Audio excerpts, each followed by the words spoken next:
Once upon a time, there lived a little girl who hid her humble origins all her life and preferred to invent her own legend.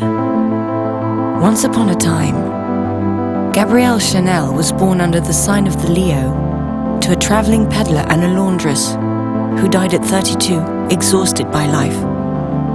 Once upon a time, there was a father who abandoned his 5 children and had his 3 daughters sent away to an orphanage. At 12 years old, Gabrielle would never see him again. Forever after, she pretended that he had left to make his way in America. Once upon a time, there was an orphanage behind the walls of a convent, the Abbey of Aubazine, where Gabrielle spent nearly 7 years.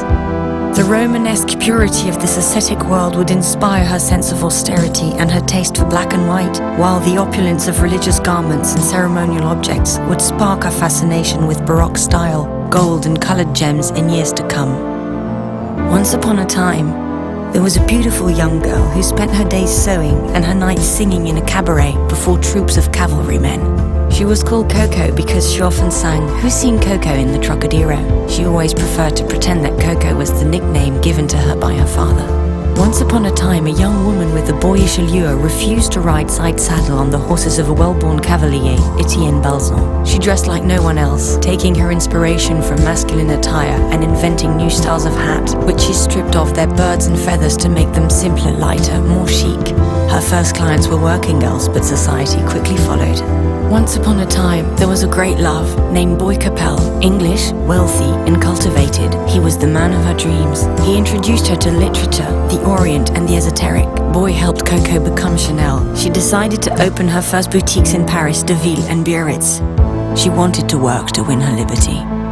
Once upon a time, a revolution came to pass when, in a stroke of genius, Coco Chanel transformed the female silhouette. She shortened dresses, revealed ankles, freed the waist, eliminated corsets, revived jersey, cut her hair and bronzed her skin.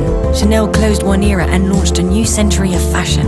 Once upon a time, at 31 Rue Cambon, Mademoiselle Chanel opened her first couture house in Paris in 1918. The little country girl, the orphan of Aubazine, had become the queen of Paris. Before liberating women, she had liberated herself. Once upon a time, there was a love story that ended abruptly. Boy Capel died in a car accident. For the first and last time, Coco Chanel was seen to cry. "Either I die as well," she said, "or I finish what we started together." She chose to go on.